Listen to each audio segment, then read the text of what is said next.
Hello, Park School. This is Farmer Eric here today to do some work in your garden. I'm joined here today by one of my coworkers. This is Farmer Grace. Hi, everyone. She's going to be helping me out getting some stuff planted today.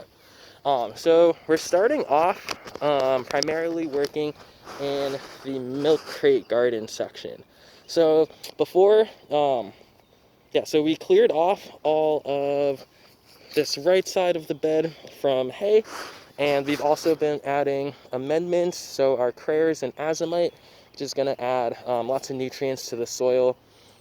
This in this case is very important because we are growing in milk crates instead of in a raised bed, so all of the nutrients that the plants are going to get are only coming from this one plot of soil. They aren't going to be able to reach down into the ground below or anything else, so they don't really only have this limited space to grow. So we're going to be planting potatoes today. That's what we're going to do first. Then we're going to be adding some fertilizer to our entire garden bed. So we use this stuff. It's called Neptune's Harvest. It is a fish-based fertilizer. So it basically means it's byproducts from the ocean, so like fish meal, kelp meal, those types of things, and it's going to be really good for our plants. So we'll get started just by taking a peek at some of our potatoes. So you guys have probably seen when some of the potatoes start to grow eyes on them, like these little bumps, if they've been sitting in the cupboard for too long. So once our potatoes start to form eyes like this, it means we can plant them. So when we plant our potatoes, the process is super simple. It basically just involves digging ourselves a nice hole after we've mixed in our amendments, which Grace was doing during the intro. We're gonna have one potato per crate, just because the growing space is on the smaller side. So we'd take our potatoes like this. This is a Yukon Gold potato, so common like what you see in the grocery store. We would just put that down pretty deep into our hole. Try to make sure that the eyes are facing up, because that's where the growth is going to come from. That's where all the leaves are going to start to grow.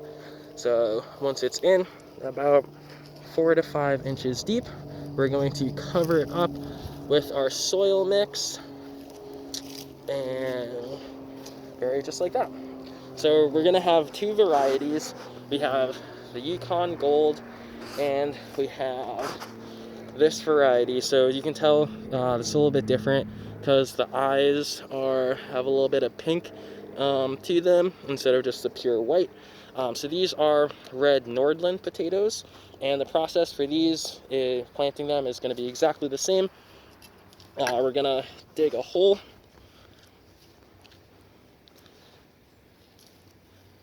just like so. We will take our potato, eyes up. We're going to bury it again just like that.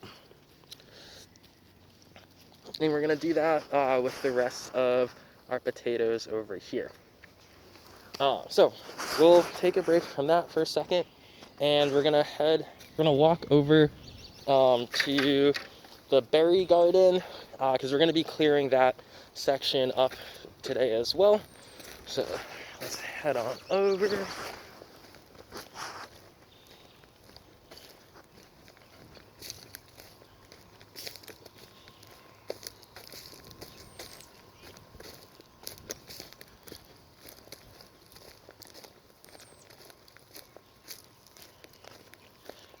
All right.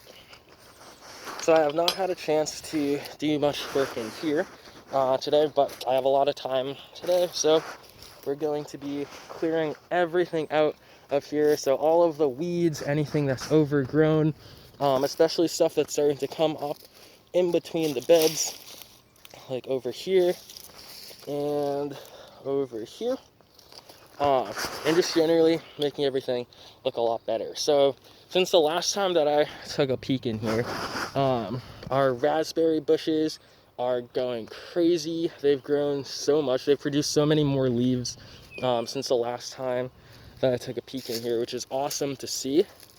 The blueberry plants are also starting to produce a ton of flowers, which is great. So these are some buds that have yet to open up and mature. Then we have some flowers themselves that have fully opened. I wonder if we'll find any pollinators in here. We might. Yeah, so this is our our raspberries. You can start to see where the little flowers and fruits are going to form up on the ends, like right here. And this is probably a better example over here. Oh, and something cool. I just found some old raspberries from last season. So these right here. So basically that happens when you don't cut back the old growth at the end of the season, so we just end up with some dead material, but that's okay. We'll trim that back and make sure everything's looking good. Yeah, and then lastly, we're going to finish up by just watering in some of our fish fertilizer on the 4 main garden beds that we've been working on. So that's just going to involve filling up a watering can, putting in a couple tablespoons of our fish fertilizer, and then just dousing all of the beds with a nice dose of water because they're looking a little thirsty, and also fish emulsion as well. So that's a little bit about what we're going to be doing today. Looking forward to next time, and see you guys soon.